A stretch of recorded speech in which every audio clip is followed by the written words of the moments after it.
Good morning all of you. आज अपनी chemistry की यूट्यूब क्लास में हम पढ़ रहे थे एल्किल हैलाइड के रासायनिक गुणधर्म की नेक्स्ट केमिकल रिएक्शन हम पढ़ेंगे।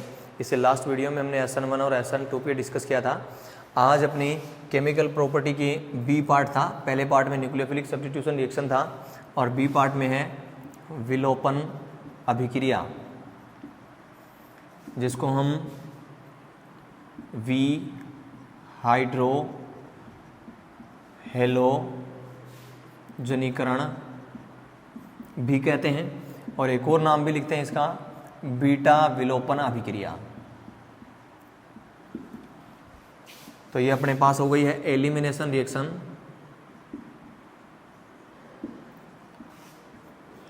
Dehydro halogenation. तो आज हम विलोपन अभिक्रिया पे पढ़ेंगे, जिसका हम बीटा विलोपन रिएक्शन अभिक्रिया भी कह सकते हैं या वी हाइड्रो हेलोजनीकरण। डिहाइड्रो हेलोजिनेशन का मतलब है, यहाँ पर हाइड्रो का मतलब हाइड्रोजन और हेलोजन यानी कि X, और V का मतलब यानी D का मतलब यहाँ से क्या करना है, इसको बाहर निकालना है। तो जब किसी एल्किल हैलाइड में से HX को हम क्या करते हैं, रिमूव करते हैं यानी कि बाहर निकालते हैं, तो उस रिएक्शन को हम क्या कहते हैं, वी हाइड्रो हेलोजनीकरण। ये एक क्या है, विलोपन अभिक्रिया है। विलोपन अभिक्रिया के क्या है, एक टाइप है। विलोपन अभिक्रिया में वी हाइड्रो हेलोजनीकरण है, निर्जलीकरण है या फिर वी हेलोजनीकरण है। तो उसमें एक इसका ही क्या है, एक पार्ट है। तो हम सबसे पहले इसका एग्जांपल लेते हैं, CH3 CH2 Cl। हमने यहाँ पर जो एग्जांपल लिया है वो लिया है एथिल क्लोराइड, और एथिल क्लोराइड की हम रिएक्शन करा रहे हैं KOH या NaOH, लेकिन लेना किस में है, एल्कोहलिक लेना है। जब ये इसके साथ रिएक्शन करेगा तो ये अपना अल्फा कार्बन, ये अपना बीटा कार्बन, और अल्फा कार्बन से हेलोजन, बीटा कार्बन से हाइड्रोजन का विलोप होगा और यहाँ से बाहर हो जाएगा HCl, और इन दोनों कार्बन्स के बीच में क्या बन जाएगा, डबल बॉन्ड बन जाएगा, CH2 डबल बॉन्ड CH2, और अपना प्रोडक्ट क्या बनता है, एल्कीन, और यहाँ पर बना है एथीन। तो इस रिएक्शन को हम विलोपन अभिक्रिया कहेंगे। उसके बाद में वी हाइड्रो हेलोजनीकरण भी कहेंगे। वी हाइड्रो हेलोजनीकरण हमने क्यों कहा, क्योंकि इसके अल्फा कार्बन से हेलोजन, बीटा कार्बन से हेलोजन हाइड्रोजन का विलोप हो रहा है, इसलिए हम इसको कह रहे हैं वी हाइड्रो हेलोजनीकरण। बीटा विलोपन अभिक्रिया इसको इसलिए कहा जाता है क्योंकि इसके बीटा कार्बन से हाइड्रोजन का विलोप होता है, इसलिए इसको बीटा विलोपन अभिक्रिया भी हम कहते हैं। अब विलोपन अभिक्रिया की सबसे खास बात होती है कि इस अभिक्रिया से हमेशा ही क्या बनती है, एल्कीन बनती है। यदि यही रिएक्शन अगर हम KOH एक्वस लेकर करवाते, यानी कि इसमें पानी मिलाकर डाइल्यूशन करके करवाते, तो K प्लस में डिवाइड हो जाता, OH माइनस में डिवाइड हो जाता, और यहाँ पर अपने पास ये क्या बन जाता, न्यूक्लियोफिलिक बन जाता। ठीक इसी प्रकार से यहाँ पर Cl न्यूक्लियोफिलिक की तरह बिहेव करेगा। एक न्यूक्लियोफिलिक है, दूसरे न्यूक्लियोफिलिक को यहाँ से सब्स्टिट्यूट कर देगा, तो यहाँ से प्रोडक्ट बनेगा CH3 CH2OH, यानी कि अपने पास क्या प्राप्त होगा, अपने को एल्कोहल प्राप्त होगा, और यहाँ से बाहर हो जाएगा KCl।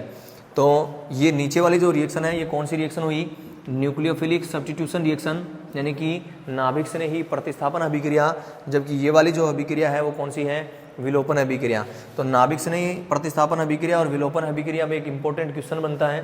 क्वेश्चन कैसे बनता है, हम बोर्ड पे लिख लेते हैं अपने क्वेश्चन को, और क्वेश्चन है अपना कि जब हम एल्किल हैलाइड की रिएक्शन, जब RX की क्रिया एल्कोहलिक NaOH या KOH के साथ करवाते हैं तो एल्कीन बनती है, परंतु एक्वस यानी कि जलीय NaOH या KOH के साथ करवाते हैं, NaOH या KOH के साथ करवाते हैं तो एल्कोहल बनता है। क्यों, तो काफ़ी इंपॉर्टेंट अपना क्वेश्चन हो गया कि जब हम एल्किल हैलाइड की रिएक्शन एल्कोहलिक NaOH या KOH की प्रेजेंस में कराते हैं तब तो एल्कीन बनती है, और जब इसी एल्किल हैलाइड की रिएक्शन हम एक्वस यानी कि जलीय NaOH या KOH की प्रेजेंस में कराते हैं तो एल्कोहल बनता है। ऐसा क्यों होता है, तो इसका देखो हम आंसर क्या देंगे, बिकॉज यानी कि जब एल्कोहलिक KOH लेते हैं तब यहाँ पर जो रिएक्शन होती है वो विलोपन अभिक्रिया होती है। और एक्वस अगर हम KOH लेते हैं या NaOH लेते हैं तब यहाँ पर नाभिक स्नेही प्रतिस्थापन अभिक्रिया होती है। अब मैं यहाँ पर एल्किल हैलाइड की कुछ रिएक्शन लिख रहा हूँ। एल्किल हैलाइड है वो दो प्रकार की रिएक्शन शो करता है। नंबर एक जो रिएक्शन शो करता है वो करता है न्यूक्लियोफिलिक सब्स्टिट्यूशन रिएक्शन, और दूसरी जो रिएक्शन शो करता है वो शो करता है एलिमिनेशन रिएक्शन यानी कि विलोपन अभिक्रिया। नाभिक स्नेही प्रतिस्थापन अभिक्रिया और विलोपन अभिक्रिया। नाभिक स्नेही प्रतिस्थापन अभिक्रियाएं जो हैं वो दुर्बल क्षार की उपस्थिति में पूर्ण होती हैं, और विलोपन अभिक्रियाएं जो होती हैं वो प्रबल क्षार की उपस्थिति में क्या होती हैं, पूर्ण होती है, यानी कि ये वीक बेस और ये स्ट्रॉन्ग बेस। तो एल्किल हैलाइड है वो दोनों प्रकार की रिएक्शन शो करता है, और इन दोनों रिएक्शंस में क्या रहता है, कंपटीशन रहता है कि एल्किल हैलाइड की इन दोनों में कंपटीशन रहता है कि ये मैं न्यूक्लियोफिलिक सब्स्टिट्यूशन रिएक्शन के हिसाब से प्रोडक्ट बनाऊं या फिर एलिमिनेशन रिएक्शन के हिसाब से प्रोडक्ट बनाऊं। तो दोनों में याद रखने के लिए बड़ा सिंपल तरीका है कि न्यूक्लियोफिलिक सब्स्टिट्यूशन रिएक्शन है वो वीक बेस यानी दुर्बल क्षार की प्रेजेंस में होगी, और एलिमिनेशन रिएक्शन जो है वो प्रबल क्षार की प्रेजेंस में होगी। तो यहाँ पर जो अपने पास एल्कोहल एक्वस जो KOH लिया है या NaOH लेंगे हम, जैसे यानी कि अपने पास KOH है, हम ये लिख दूँ कि मेरे पास NaOH है, और NaOH है वो क्या एक प्रबल क्षार है।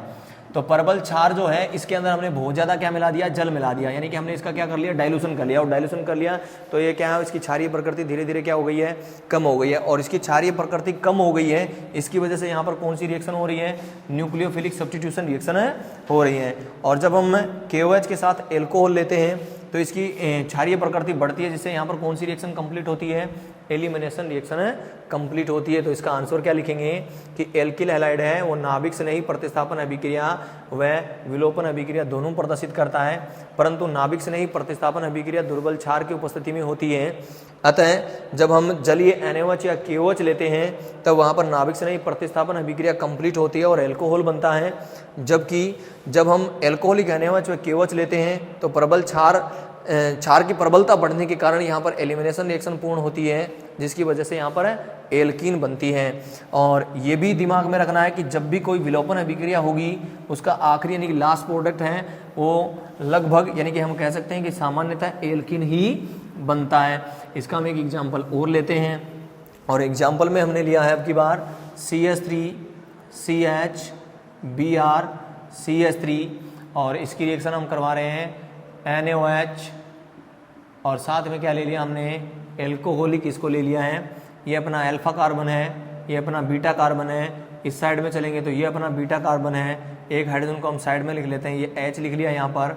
अल्फा कार्बन से हेलोजन, बीटा कार्बन से हाइड्रोजन, यहाँ से किसका विलोप हो गया, HBr का, और यहाँ पर एक एक इलेक्ट्रॉन फ्री रह गए, दोनों के बीच में क्या बन जाएगा, बॉन्ड बन जाएगा। तो प्रोडक्ट बनेगा CH3CH डबल बॉन्ड CH2, यानी कि अपना प्रोडक्ट जो बना है वो बना है प्रोपीन। अब विलोपन अभिक्रिया में एक और खास बात यानी कि एक और इम्पोर्टेंट बात याद रखनी है कि विलोपन अभिक्रिया के अंदर अपने पास एक से ज़्यादा एल्कीन बनने की संभावना भी होती है। उसका एक एग्जाम्पल हम लेते हैं। इसका एग्जाम्पल हमने लिया है CH3 CH2 CH CH3, और यहाँ पर CH के पास हमने क्या रखा है, Br रखा है। इसका हम कॉमन नेम लिखेंगे तो सीधा सीधा लिख देते हैं। 4 अपने पास कार्बन है तो ब्यूटिल, Br जुड़ा हुआ है इसलिए ब्रोमाइड, और ब्रोमीन जो है वो 2 डिग्री कार्बन से जुड़ा हुआ है इसलिए सेकेंडरी ब्यूटिल ब्रोमाइड। तो अपने पास सेकेंडरी ब्यूटिल ब्रोमाइड हमने लिया। इसकी रिएक्शन हम करवा रहे हैं NaOH एल्कोहलिक या KOH एल्कोहलिक प्रेजेंस में। तो जब ये रिएक्शन कंप्लीट होगी तो अपने पास वही करना है, अल्फा के ऊपर हेलोजन और बीटा के ऊपर है हाइड्रोजन। इस साइड में चलें तो बीटा पे हाइड्रोजन, और इस साइड में चलें तो भी बीटा पे हाइड्रोजन। तो यहाँ पर अपने पास 2 प्रकार के कार्बन है, ये 1 डिग्री कार्बन है और ये 2 डिग्री कार्बन है। तो यहाँ से इस हाइड्रोजन को मैं साइड में लिख लेता हूँ CH2H, और यहाँ पर भी इसको साइड में लिख लिया CH2H। माना कि हमने इस बीटा कार्बन को यूज किया तो यहाँ से बाहर क्या निकलेगा, HBr।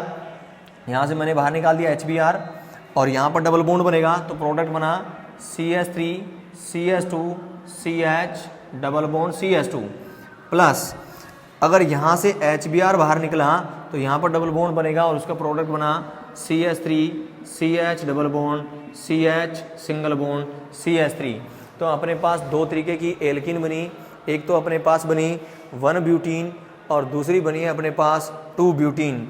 तो ये अपने पास है 1 ब्यूटीन और दूसरी अपने पास है 2 ब्यूटीन। तो इन दोनों एल्किन बनने के क्या रहते हैं, चांस रहते हैं। दोनों में से मेजर प्रोडक्ट यानी कि मुख्य उत्पाद कौन सा बनता है, वो कौन सा होता है, 2 ब्यूटीन। तो अपने पास जो मेजर प्रोडक्ट होगा यानी कि मुख्य उत्पाद होगा वो 2 ब्यूटीन होगा।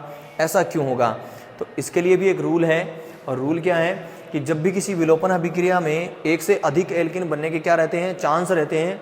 जब भी किसी एलिमिनेशन रिएक्शन में एक से अधिक एल्किन बनने के चांस रहते हैं या एक से अधिक एल्किन बनती हैं, तो मुख्य एल्किन सैत-जेफ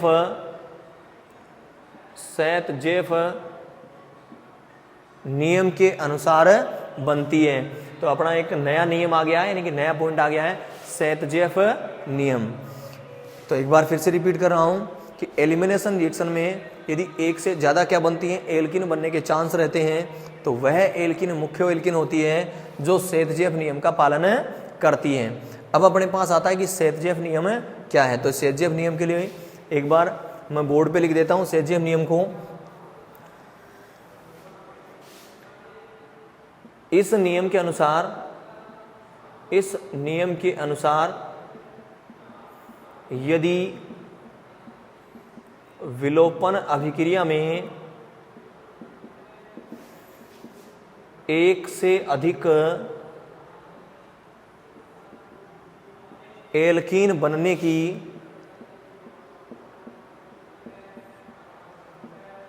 की संभावना होती है या बनती हैं, एक से अधिक एल्कीन बनती हैं, तो वह एल्कीन मुख्य एल्कीन होती है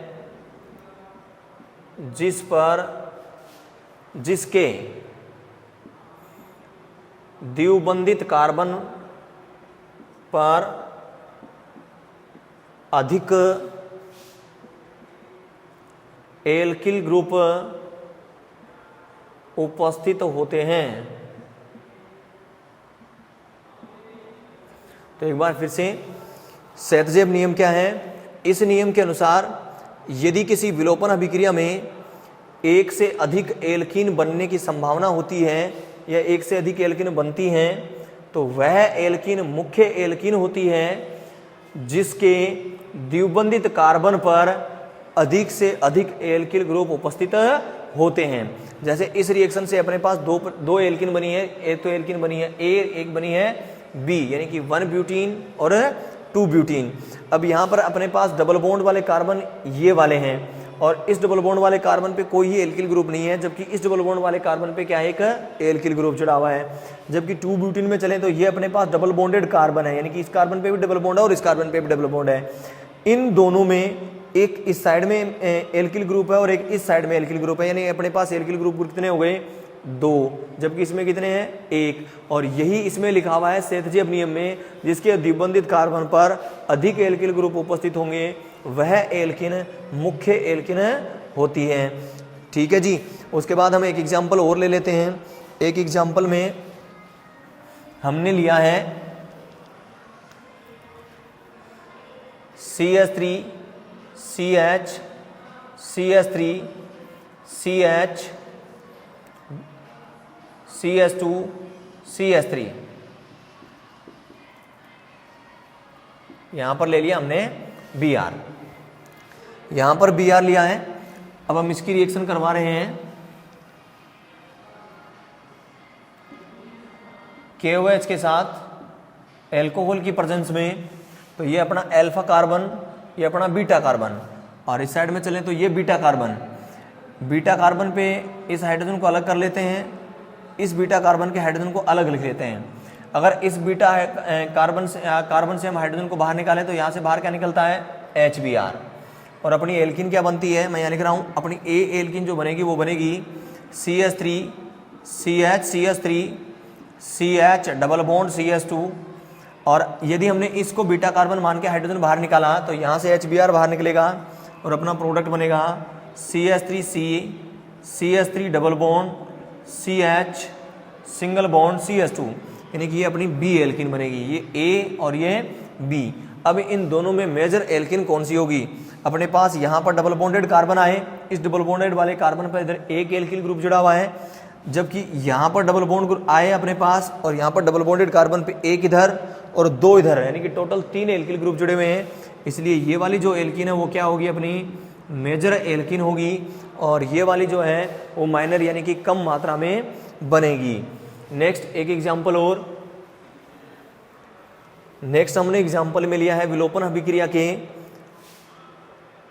ये हमने एक रिंग बनाई साइक्लोचेन, इस साइक्लोचेन में यहाँ पर हमने रख दिया CH3 और यहाँ पर हमने रख दिया है Br। नोमेनक्लेचर कर लेते हैं। कार्बन 1 2 3 4 5 6, 6 कार्बन है इसलिए हमने लिख दिया हेक्स। पहला और छठा आपस में जुड़ा हुआ है इसलिए इसको लिख लिया cyclo. Cyclo hex single bond है इसलिए N साइक्लोहेक्सेन हो गया। यहाँ पर इसके रिंग के ऊपर क्या जुड़ा हुआ है, Br, तो इसको लिख देंगे ब्रोमो। CH3 मेथिल जुड़ा हुआ है, ब्रोमो मेथिल साइक्लोहेक्सेन। हमने क्या लिया, एक एल्किल हैलाइड लिया, इसकी रिएक्शन हम करवा रहे हैं NaOH एल्कोहलिक की प्रेजेंस में। तो ये अपना अल्फा कार्बन जिसके ऊपर क्या जुड़ा हुआ है, अपना हेलोजन जुड़ा हुआ है, ये अपना बीटा कार्बन, इधर चलें तो ये अपना बीटा कार्बन, इधर चलें तो ये अपना बीटा कार्बन। अगर यहाँ से अल्फा और इसका बीटा कार्बन से अगर हाइड्रोजन बाहर निकला तो यहाँ पर डबल बॉन्ड बन जाएगा, यानी कि प्रोडक्ट इस प्रकार से बनेगा, यहाँ पर डबल बॉन्ड और CH2। अगर यहाँ से बीटा का हाइड्रोजन हम बाहर निकालें तो यहाँ डबल बॉन्ड बनेगा और इसका प्रोडक्ट ये वाला बन जाएगा CH3 और ये डबल बॉन्ड। दोनों में से मेजर A होगी या B वाली होगी। तो सीधा सीधा देखते ही पता लग रहा है यहाँ पर डबल बॉन्डेड सिस्टम पे इधर इधर एल्किल ग्रुप जुड़ा हुआ है, जबकि यहाँ पर डबल बॉन्डेड सिस्टम पे इधर इधर और इधर एल्किल ग्रुप जुड़ा हुआ है। तो ये वाली जो एल्किन होगी वो कौन सी एल्किन होगी, मेजर एल्किन होगी। तो इस प्रकार से अपने पास विलोपन अभिक्रिया में 2 क्वेश्चन याद रखने हैं। क्वेश्चन नंबर 1 तो जो अपना था वो ये था कि जब एल्किल हैलाइड की रिएक्शन एल्कोहलिक NaOH या KOH के साथ करवाते हैं तो एल्किन बनती है, जबकि अगर हम जलीय NaOH या KOH के साथ कराते हैं तो एल्कोहल बनता है। क्यों, ये क्या है, इंपॉर्टेंट क्वेश्चन है, आंसर हमने नोट कर लिया है। उसके बाद अपना दूसरा क्वेश्चन जो आया वो आया है सेतजेव का नियम, जिसको भी हमने क्या कर लिया है, पढ़ लिया है। तो विलोपन अभिक्रिया में 2 नियम याद रखने हैं और इनके एग्जाम्पल याद रखने हैं। उसके बाद में एल्किल हैलाइड की रासायनिक अभिक्रियाओं में तीसरा जो पार्ट आता है वो आता है अपचयन का, यानी कि रिडक्शन, यानी कि हम इनका रिडक्शन कैसे करते हैं। तो रिडक्शन के लिए अपने पास क्या चाहिए, कैटलिस्ट चाहिए, और कैटलिस्ट भी तो यहाँ पर है अपचयन, और अपचयन के लिए हम यूज कर रहे हैं कैटलिस्ट यानी उत्प्रेरक। अपने को कराना है अब इसका रिडक्शन। उत्प्रेरक में हम क्या क्या काम में ले सकते हैं, Ni Pt Pd काम में ले सकते हैं, Sn के साथ में HCl काम में ले सकते हैं, या फिर Zn के साथ में HCl काम में ले सकते हैं। नेक्स्ट हम लिथियम एल्यूमिनियम हाइड्राइड और सोडियम बोरोहाइड्राइड यूज में ले सकते हैं। नेक्स्ट हम HI से इसका रिडक्शन करा सकते हैं रेड फास्फोरस की प्रेजेंस में। ये हम पहले ही बात कर चुके हैं, जो मैंने एक साथ ही सारी ऑर्गेनिक केमिस्ट्री के रिडक्शन के लिए बता दिया था HI के साथ। अब अपने पास कौन कौन से हैं, Ni Pt Pd, Sn के साथ में HCl, Zn के साथ में HCl यूज में ले सकते हैं, लिथियम एल्यूमिनियम हाइड्राइड और सोडियम बोरोहाइड्राइड यूज में ले सकते हैं। अब इसको थोड़ा सा मैं नोट कर देता हूँ कि लिथियम एल्यूमिनियम हाइड्राइड और सोडियम बोरोहाइड्राइड जो है वो एक कॉम्प्लेक्स कंपाउंड है, ये सोडियम मेटल का और ये एल्यूमिनियम मेटल का है। अब इन दोनों की खास बात क्या होती है कि ये जब भी रिडक्शन करते हैं तो किसकी सहायता से करते हैं, हाइड्राइड आयन की सहायता से करते हैं, यानी कि हाइड्राइड आयन से रिडक्शन, यानी हाइड्राइड आयन को देकर उसका क्या कर देते हैं, रिडक्शन कर देते हैं। निकल Pt और Pd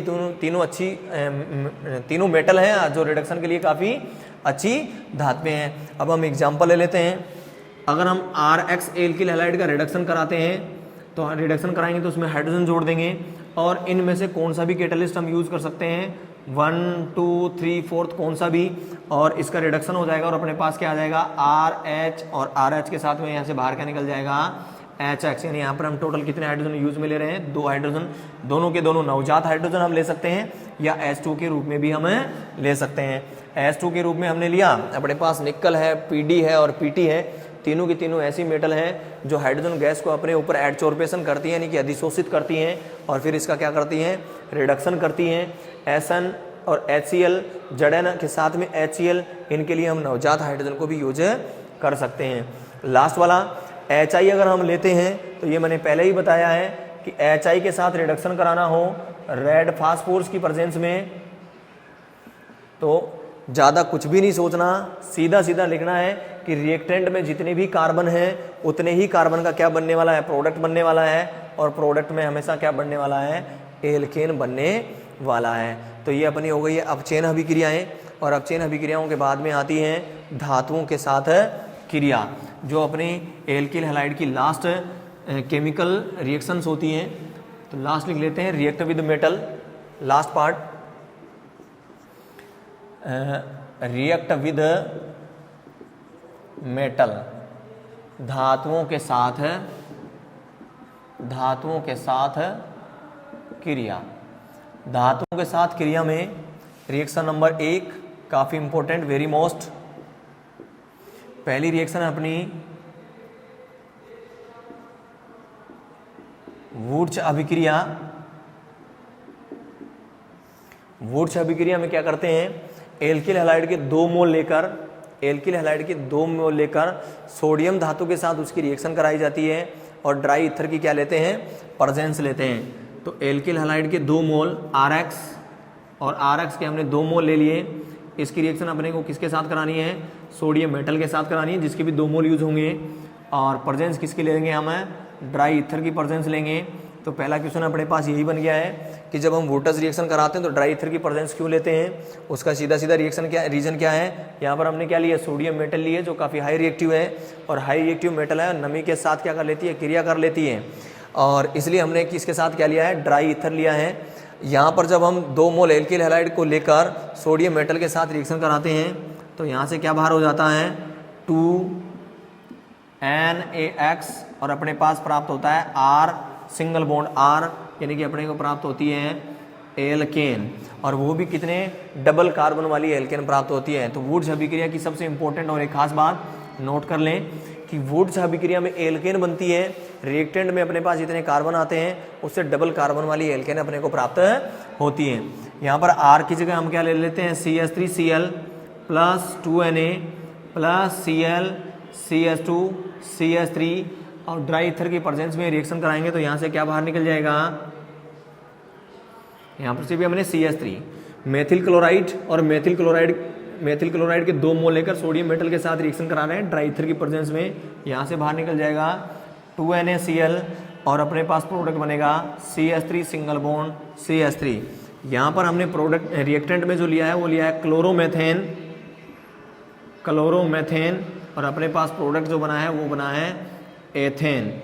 तो वुर्त्ज रिएक्शन की सबसे खास बात कि इसमें क्या बनता है, एल्केन बनता है, और डबल कार्बन वाली एल्केन बनती है। नेक्स्ट नोट करने वाली दूसरी बात वुर्त्ज अभिक्रिया की, तो नोट, यदि हम दोनों जो एल्किल हैलाइड के जो 2 मोल लिए हैं, अगर दोनों मोल अलग अलग एल्किल हैलाइड के हों तो यहाँ पर संभवतः 3 उत्पाद बनने के क्या रहते हैं, अपने पास चांस रहते हैं। तो यहाँ पर मैं कहता हूँ कि A जो एल्किल हैलाइड है उसकी सोडियम मेटल के साथ हम रिएक्शन करा रहे हैं, और B है वो एक दूसरा एल्किल हैलाइड है। जब हम इनकी रिएक्शन कराते हैं तो अपने पास क्या बनता है, अपने पास क्या बनते हैं, 3 प्रोडक्ट बनने की क्या रहती है, संभावना रहती है। 3 प्रोडक्ट कौन से बन सकते हैं, A खुद A के साथ रिएक्शन कर ले A, B खुद B के साथ रिएक्शन कर ले B, और A B के साथ रिएक्शन कर ले AB। तो जब दोनों मोल एल्किल हैलाइड के हैं वो अगर हम अलग अलग ले लें तो अपने पास वहाँ पर 3 तरीके के एल्केन बनने के क्या रहते हैं, चांस रहते हैं। जैसे हमने एग्जाम्पल में लिया CH3Cl plus 2Na plus Cl CH2 CH3, यानी कि एक तो हमने लिया मेथिल क्लोराइड, दूसरा जो हमने लिया है वो लिया है एथिल क्लोराइड। मेथिल क्लोराइड और एथिल क्लोराइड दोनों मोल अलग अलग एल्किल हैलाइड के लिए हैं। ड्राई ईथर की प्रेजेंस में रिएक्शन हम करवा रहे हैं। जो ड्राई ईथर की प्रेजेंस में रिएक्शन कराएंगे तो यहाँ से बाहर निकल जाएगा 2NaCl, और CH3 खुद CH3 के साथ बॉन्ड बना ले तो CH3 single bond CH3, CH2 CH3 खुद अपने साथ आपस में जुड़ जाएं तो CH3 CH2 CH2 CH3, ethyl methyl के साथ जुड़ जाएं CH3 CH2 CH3। तो अपने पास 3 तरीके के प्रोडक्ट बनने की संभावना रहती है। एक तो बन गया अपने पास एथेन, एक अपने पास बन गया ब्यूटेन, एक अपने पास बन गया प्रोपेन। एक बार मैं दोबारा रिपीट कर देता हूँ वुड्स रिएक्शन को। वुड्स रिएक्शन में एल्किल हैलाइड के 2 मोल लेने हैं, सोडियम धातु के साथ उसकी रिएक्शन करानी है, ड्राई ईथर की प्रेजेंस लेनी है, अपने को डबल कार्बन वाली क्या प्राप्त होती है, एल्कीन प्राप्त होती है। ड्राई ईथर की प्रेजेंस क्यों ली जाती है, क्योंकि यहाँ पर सोडियम मेटल हमने ली है जो काफ़ी हाई रिएक्टिव मेटल है, तो इसकी अगर यहाँ पर अगर नमी होगी यानी कि अगर मॉइस्चराइज होगा तो ये उसके साथ क्या कर लेता है, रिएक्शन कर लेता है। दूसरी जो सबसे नोट करने वाली बात ये थी कि अगर यहाँ पर हमने जो 2 मोल एल्किल हैलाइड के लिए हैं, अगर दोनों मोल डिफरेंट अगर हम ले लें तो अपने पास 3 तरीके के प्रोडक्ट बनने की संभावना होती है। जैसे यहाँ पर हमने मेथिल क्लोराइड लिया, यहाँ पर हमने एथिल क्लोराइड लिया, दोनों अलग अलग मोल एल्किल हैलाइड के लिए सोडियम मेटल के साथ ड्राई ईथर की प्रेजेंस में क्या करा रहे हैं, रिएक्शन करा रहे हैं। तो खुद CH3 के साथ जुड़ जाए तो एथेन बन जाएगा। अगर हमारे पास एथिल जो है एथिल के साथ जुड़ जाए तो ब्यूटेन बन जाएगा। एथिल और मेथिल आपस में जुड़ जाए तो प्रोपेन बन जाएगा। ये रिएक्शन है वो मुक्त मूलक सब्स्टिट्यूशन रिएक्शन से क्या होती है, कंप्लीट होती है। फ्री रेडिकल सब्स्टिट्यूशन से या मुक्त मूलक प्रतिस्थापन से क्या होती है, पूर्ण होती है। नेक्स्ट मेटल के साथ अभिक्रियाओं में अपने पास आता है Mg मेटल के साथ रिएक्शन, Mg के साथ क्रिया या रिएक्ट विद मेटल। तो जब हम RX एल्किल हैलाइड की रिएक्शन मैग्नीशियम मेटल के साथ करवाते हैं ड्राई ईथर की प्रेजेंस में, तो ये बॉन्ड ब्रेक हो जाता है और एक नया प्रोडक्ट बनता है RMgX, जिसको हमने कहा है ग्रिन्यार रिएजेंट, ग्रिन्यार अभिकर्मक। ग्रिन्यार अभिकर्मक जो एक कार्बधात्विक यौगिक है, ऑर्गोमेटलिक कंपाउंड है, OMC ऑर्गोमेटलिक कंपाउंड यानी कि कार्बधात्विक यौगिक। कार्बधात्विक यौगिक का मतलब ऐसे यौगिक जिनमें मेटल है वो कार्बन के साथ क्या करती है, डायरेक्ट बॉन्ड बनाती है, उन सबको हम क्या कहते हैं, कार्बधात्विक यौगिक कहते हैं। ग्रिन्यार अभिकर्मक काफ़ी इंपॉर्टेंट है ऑर्गेनिक केमिस्ट्री के अंदर। अगर ग्रिन्यार अभिकर्मक को कहीं भी कोई भी ऐसा कंपाउंड मिल जाए जिसके पास एक्टिव हाइड्रोजन हो, सबके साथ रिएक्शन करके क्या बना लेता है, H2O एल्केन बना लेता है। ग्रिन्यार अभिकर्मक से एल्कोहल बना सकते हैं, एल्डिहाइड कीटोन के साथ भी ये रिएक्शन करता है, वो हम नेक्स्ट चैप्टर में डिस्कस करेंगे। नेक्स्ट अपने पास है जड़न के साथ रिएक्शन। जड़न से पहले लिथियम, लिथियम के साथ क्रिया यानी रिएक्ट विद लिथियम। जब एल्किल हैलाइड RX की रिएक्शन हम किसके साथ कराएं, लिथियम के साथ कराएं ड्राई ईथर की प्रेजेंस में। लिथियम के 2 मोल यूज होंगे, एक तो अपने पास बन जाएगा RLi और एक यहाँ से हेलोजन लिथियम के साथ सब्स्टिट्यूट हो जाएगा LiX, यानी यहाँ पर बना एल्किल लिथियम। इसको हम कहते हैं सुपर ग्रिन्यार अभिकर्मक। सुपर ग्रिन्यार अभिकर्मक, सुपर ग्रिन्यार अभिकर्मक कहने का रीजन ये है कि जिन कंडीशंस में ग्रिन्यार जिनके साथ रिएक्शन नहीं करता, उन कंडीशन में एल्किल लिथियम क्या कर लेता है, उनके साथ क्रिया कर लेता है, इसलिए हम इसको कहते हैं सुपर ग्रिन्यार रिएजेंट यानी कि सुपर ग्रिन्यार अभिकर्मक। नेक्स्ट वाली जो है वो है जड़न मेटल के साथ रिएक्शन। जड़न मेटल के साथ रिएक्शन यानी कि रिएक्ट विद जड़न मेटल। जड़न मेटल के साथ रिएक्शन कराएंगे। हमने इसके लिया है CH3CH2Cl ethyl chloride. Ethyl chloride की रिएक्शन हम करा रहे हैं जड़न मेटल के साथ। एथिल क्लोराइड के लेते हैं हम 2 मोल, तो 2 मोल हमने ले लिए हैं। 2 मोल ही जिंक के यूज होंगे। यहाँ से बाहर हो जाएगा ZnCl2 और जिंक, इन दोनों के साथ क्या हो जाएगा, जुड़ जाएगा CH3CH2 ZnCH2CH3 यानी कि die ethyl zinc. CH3CH2 ethyl हो गया अपने पास, CH3CH2 एथिल, तो 2 बार है इसलिए डाई एथिल, और जड़न को जिंक, और इसका एक और नाम है फ्रैक्लैंड